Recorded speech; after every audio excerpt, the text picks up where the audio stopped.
Bienvenue dans cette masterclass.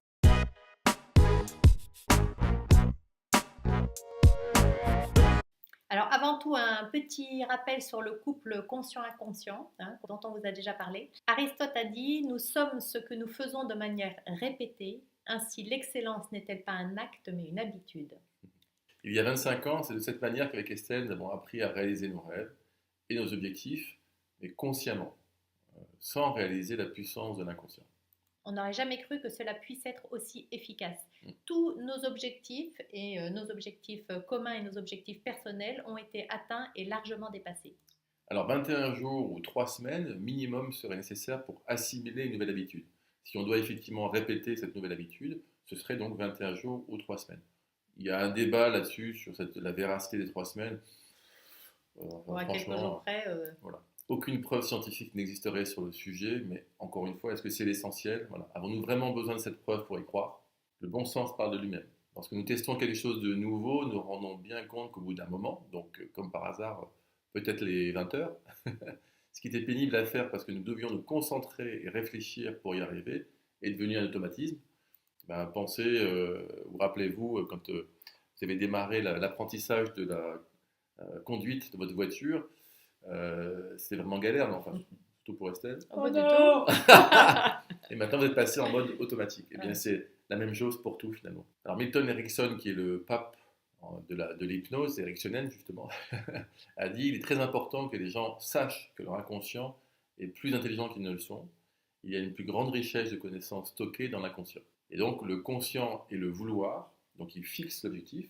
C'est ce qu'on a fait pendant des années, nous, sans savoir que l'inconscient allait nous aider. On a fixé, grâce justement à notre énoncé de mission, notre scénario de vie idéal, notre projet de vie, nos objectifs. Donc on a fixé l'objectif et on a été aidé par notre inconscient sans le savoir réellement. Donc là, du coup, l'idée, ça va être justement de vous révéler quelques pratiques qui font que votre inconscient va vous aider.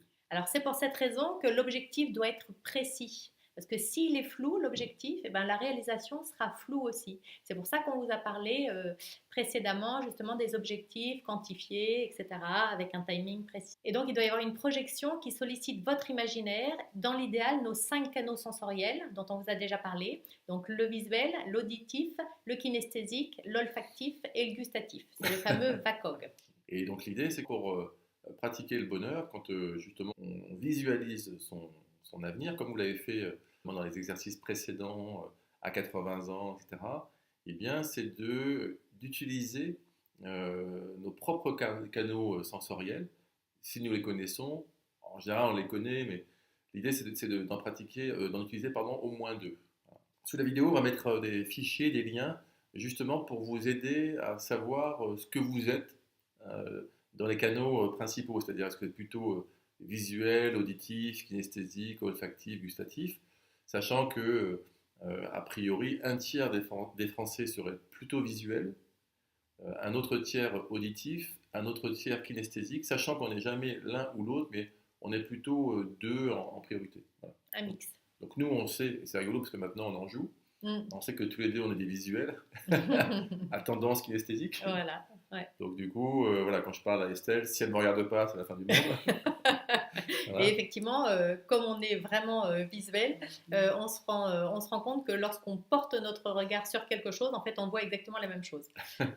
Donc c'est sûr que ça aide à notre bonheur au quotidien aussi. C'est ça, par rapport au couple, par rapport à vos enfants, le fait de savoir ce qu'ils sont. Donc on va vous mettre le fichier parce que pour la partie visuelle, auditive et autres, il y a des aspects justement sur la manière de regarder qui va vous aider et aussi de la manière de s'exprimer. Et assez facilement, vous allez voir qu'un visuel utilise toujours le même type de verbe. Voilà, tu vois, regarde-moi ou regarde. Voilà. L'auditif différemment, kinesthésique aussi. Et donc ça va vous aider parce que nous on s'est rendu compte par exemple que sur nos 2 enfants, eh bien, le plus grand Hugo est auditif. Et donc ça nous a aidé pour lui parler. Et même dans ses devoirs, on lui a plutôt maintenant donné des livres en audio. Et le second, Tom, est comme nous. C'est un visuel kinesthésique. Voilà. Ouais. Et dans une discussion, maintenant c'est plus facile de dire à Hugo, tu tends l'oreille, tu nous écoutes, plutôt que tu vois. Parce que lui, quand on lui dit tu vois... Lui, il ne voit pas. Voilà. Donc on vous remet ça. C'est C'était très les... intéressant, hein. Ouais. C'est passer un petit peu de temps à regarder justement ces documents parce que ça vous donne quelques pistes pour mieux comprendre les gens et mieux vous exprimer par rapport aux différentes personnes. Alors, c'est les cours que j'ai eus lors de ma formation à l'école centrale d'hypnose à Bordeaux l'année dernière. Donc, je vous mettrai ça pour que vous puissiez justement vous repérer, vous, de votre côté aussi. C'est super intéressant. Pour partager les connaissances. Oui. Grâce à la pratique du VACOG, eh bien, lors de nos rituels du soir, qu'on détaille après, eh bien, on se projette, mais en vivant, en ressentant et en imaginant avec une croyance absolue. Il faut vraiment qu'il y ait de l'émotion quelque part, parce que si vous vous projetez sans ressenti, et donc grâce au VACOG, vous allez savoir si vous vous projetez plutôt en visualisant, plutôt en imaginant que vous entendez la situation en même temps que vous la voyez, ou que même vous avez ce côté kinesthésique, gustatif ou olfactif. Parce que si vous ne le faites pas, vous allez rester uniquement dans le mental. Vous allez juste dire, tiens, j'imagine, je fais ci, je fais ça. Et s'il n'y a pas de l'émotion, de ressenti, eh bien ça fonctionne moins bien. La puissance des rituels qu'on va vous expliquer, c'est de vivre la situation comme si l'objectif était déjà atteint. Voilà. Et là, vraiment quelque chose qui est très très puissant, c'est de faire en sorte ou d'imaginer que c'est un souvenir du futur. Quand on comprend ce souvenir du futur, après c'est quand même beaucoup plus simple. Alors d'où l'écriture d'un énoncé de mission personnelle qui finalement, grâce à l'écriture de ses rêves par rôle, sans contrainte du comment, ce qu'on a fait dans les chapitres précédents, voilà. Et du coup c'est une succession d'objectifs atteignables. Et l'idéal est de pouvoir le partager donc avec son conjoint, sa conjointe, son partenaire, sa famille, l'adapter aux besoins. Et dès lors, on bascule sur un énoncé de mission familiale.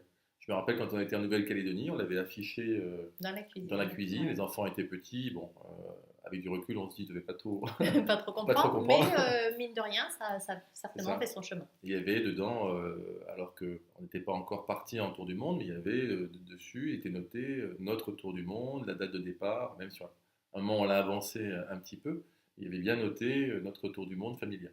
Et de cette manière, ce document peut devenir un véritable carnet de bord qui nous accompagne toute une vie et qu'on ajuste au fil des années, hein, c'est pas statique, avec les nouvelles directions dans sa vie. Mais le cap, par contre, est toujours là. C'est ça.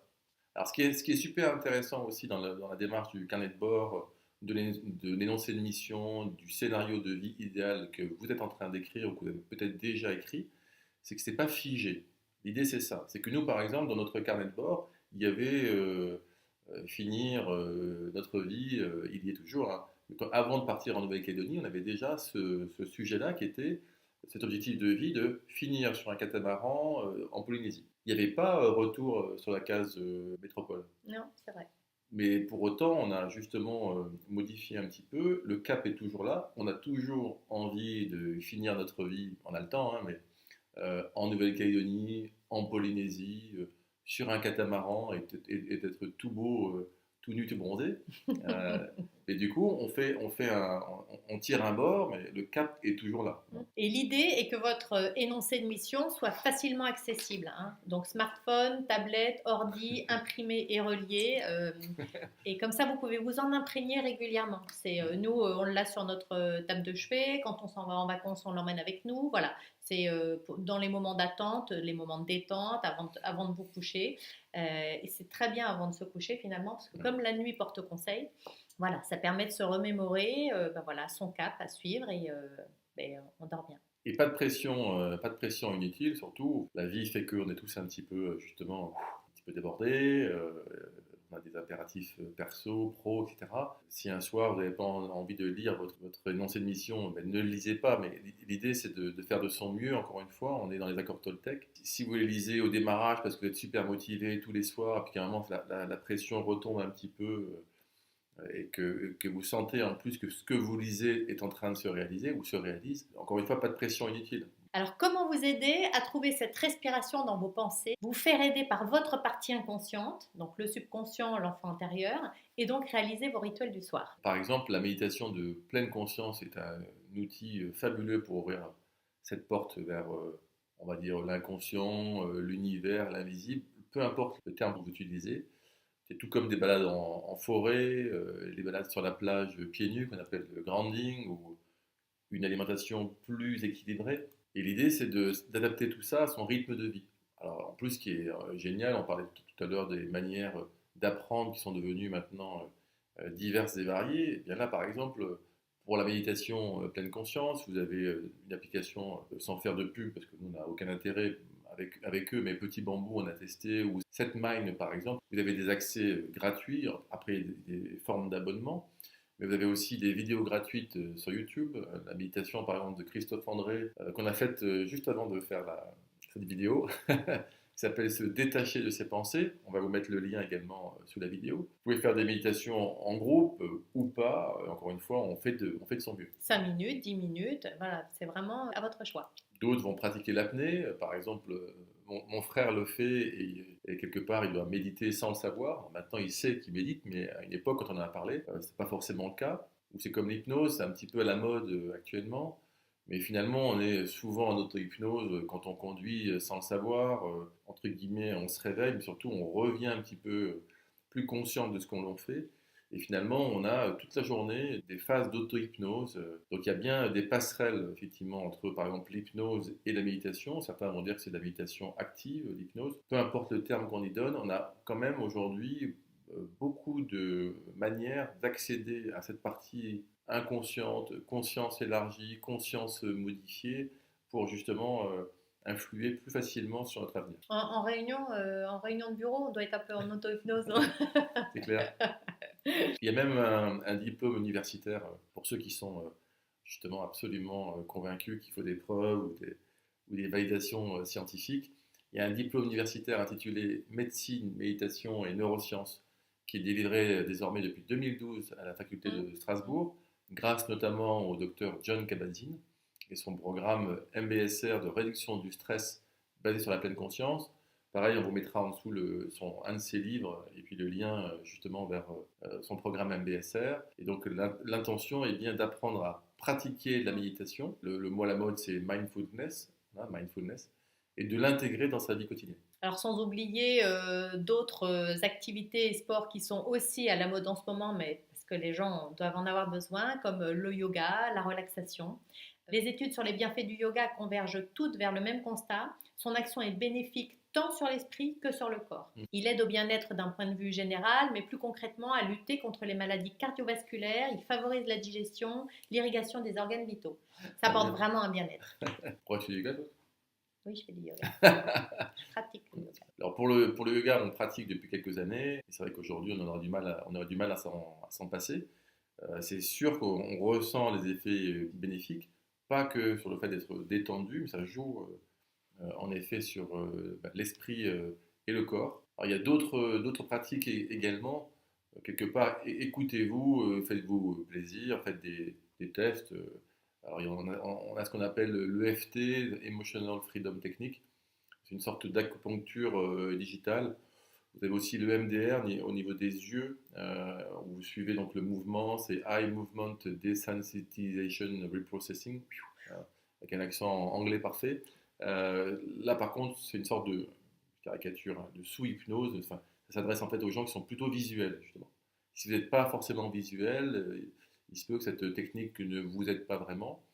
Et puis la PNL, c'est une sorte de programmation neurolinguistique, c'est l'hypnose, mais on va dire adaptée plutôt à l'entreprise ou autre. Donc il y a beaucoup de choses. Testez sans tout faire non plus, mais encore une fois, écoutez-vous. On vous retrouve très vite. Merci. Merci.